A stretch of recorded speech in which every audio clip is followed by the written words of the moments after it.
Level first में क्या स्थिति रह सकती है लेवल फर्स्ट में? तो लेवल फर्स्ट में मुझे लगता है कि पोस्टों की संख्या काफी अच्छी है, 22,000 है, ठीक है ना। लेवल सेकंड में बेचारे सभी बच्चे, बड़ी संख्या लड़ रही है कुछ कुछ पोस्टों में, इसलिए संभावित है कि मेरिट ज्यादा जाएगी, ठीक है। ये तो इस बार अधीनस्थ सेवा चयन बोर्ड ने आईसीटी वाला पेपर, ललचाई भरा पेपर, ठीक है ना, इसलिए थोड़ा सा नेगेटिव में लोग फंस गए और इस वजह से मेरिट कम रह रही है। वरना ये जो आंकड़े मैंने बताए हैं रियल में अच्छे आंकड़े नहीं, इससे ज्यादा आंकड़े जाने चाहिए, याद रखना, ठीक है ना। बट बच्चों के नेगेटिव बहुत हो गए और कॉन्फिडेंस में मान लो चाहे कुछ भी मान लो, इसलिए मेरिट कम रहने के चांस हैं। लेवल फर्स्ट की यदि अपन बात करते हैं, याद रखना, आप टीएसपी में और कम मान के चलिए, टीएसपी में और कम मान के चल सकते हैं आप, ठीक है ना। टीएसपी में मान के चलिए आप 20 से 25 नंबर तो आप कम मान के चलिए, ठीक है ना। तो टीएसपी का और कम मान लेना, उसके अकॉर्डिंग जो आप पिछली जो भर्तियां हैं, या मान लीजिए अधीनस्थ सेवा चयन बोर्ड का पटवारी, ग्राम सेवक का, इनके जो रिजल्ट देख लो, उसमें देख लो कि कितना अंतर आ रहा है टीएसपी में और ये अपने नॉन टीएसपी में, तो उसके अकॉर्डिंग वेरिएशन निकाल सकते हैं आप। जो 15 का आ रहा है कि 20 का आ रहा है कि 18 का आ रहा है, उसके अकॉर्डिंग वेरिएशन निकालिए। जो मैंने निकाला उसी के अकॉर्डिंग निकाला, याद रखना, ठीक है ना।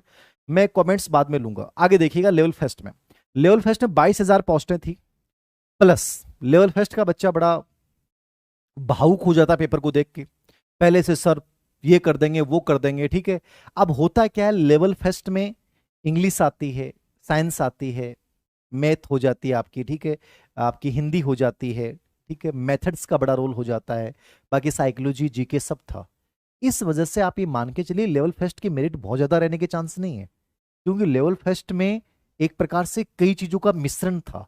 अब कोई बच्चा किसी में अच्छा होता है, कोई बच्चा किसी में अच्छा होता है, तो लेवल फर्स्ट में बहुत ज्यादा मेरिट जाने के चांसेस नहीं होते हैं, क्योंकि पोस्टों की संख्या बहुत अच्छी है। तो लेवल फर्स्ट का जो हमारे पास आंकड़ा आ रहा है, रिव्यू आ रहा है, वो आ रहा है कि जनरल का जो बच्चा है, ठीक है ना, और जो बच्चा 100 प्लस क्वेश्चन कर पा रहा है, यानी 100 प्लस जिस बच्चे के सही है, 100 से लेके 105 के बीच में माना जा रहा है ये आंकड़ा, 100 से 105 के बीच में, वो जनरल में लेवल फर्स्ट में सिलेक्ट हो रहा है, ठीक है ना। 100 से 105 के बीच का अपन मानते हैं तो लेवल फर्स्ट में सिलेक्ट हो रहा है।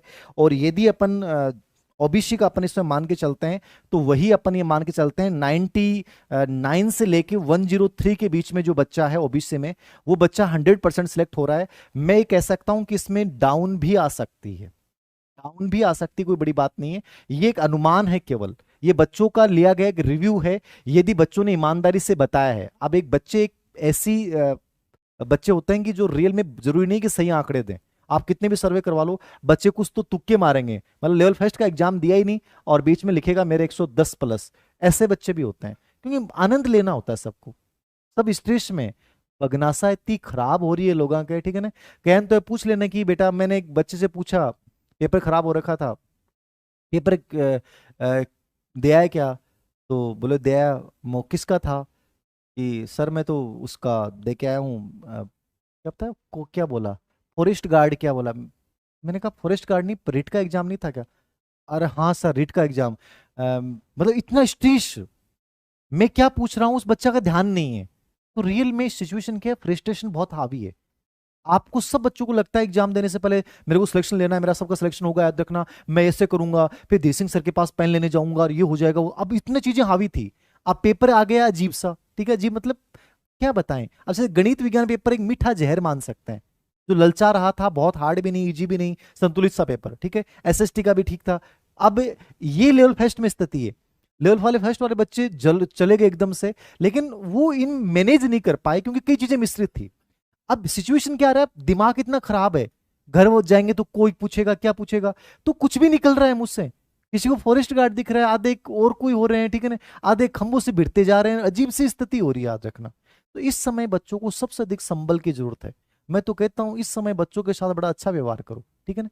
वो ऐसा खाने के लिए कहो तो जबरदस्ती खाना खिलाओ, कुछ भी खिलाओ, गले लगो उन बच्चों से, इस समय सबसे अधिक सपोर्ट की जरूरत होती है। इस समय बच्चा बड़ा तनाव में है, इस समय कोई व्यक्ति उसे कह देना कि यार ठीक है बेटा, कोई बड़ी चीज नहीं है, तो बच्चा अच्छा कर जाएगा, क्योंकि उसके साथ वाला सिलेक्ट हो रहा है और वो नहीं हो रहा है, उसके गांव के 10 बच्चे सिलेक्ट हो रहे हैं और वो नहीं हो रहा है। ये चीजें इंसान को स्ट्रेस में डालती हैं। इसलिए मेरा आप लोगों से निवेदन भी और रिक्वेस्ट भी है कि सभी बच्चों से बड़े प्रेम से बातें करें और तुलना कंपेयर मत करें। याद रखना, कोई भी कमजोर बच्चा भी सिलेक्ट हो सकता है और बहुत इंटेलिजेंट बच्चा सिलेक्ट नहीं हो सकता। जिन्होंने रिट में, मेरे कई स्टूडेंट ऐसे हैं जो रिट में टॉप किया था, उन्होंने फर्स्ट सेकंड थर्ड रैंक, बाहर हो रहे हैं कंपटीशन से। इसका मतलब ये नहीं कि इंटेलिजेंट नहीं है, इंटेलिजेंसी मायने नहीं रख रही है, मैं क्या कर रहा हूं, वो 2.5 घंटे का प्रेजेंटेशन बड़ा इंपॉर्टेंट होता है, तो थोड़ा सा सपोर्ट करें सभी बच्चों को, याद रखना। तो ये मैं 99 से 103 के बीच में मान रहा हूँ, इससे कम भी रह सकती है, यानी 95 प्लस जो बच्चा है वो भी सिलेक्शन की दौड़ में है, याद रखना, ठीक है। और ईडब्ल्यूएस में अपन ये मान सकते हैं 94 प्लस जो बच्चा है वो ईडब्ल्यूएस में सिलेक्शन की दावेदारी कर रहा है। एमबीसी के अंतर्गत जो है मैं यही आंकड़ा सेम बता रहा हूं, ठीक है ना। 93 प्लस जो बच्चा है वो सिलेक्शन की दावेदारी कर रहा है लेवल फर्स्ट में, याद रखना। और एसटी एससी में अब मैं मान रहा हूं 85 प्लस जो बच्चा है, याद रखना, ठीक है ना। 85 प्लस जो बच्चा है एसटी एससी में, वो सब सिलेक्शन की दावेदारी कर रहे हैं। मतलब ये अनुमान है, याद रखना, ये फाइनल आंकड़े नहीं है। मैं फिर कह रहा हूं कि इनको ये मत मान लेना कि आप सिलेक्ट हो रहे हैं,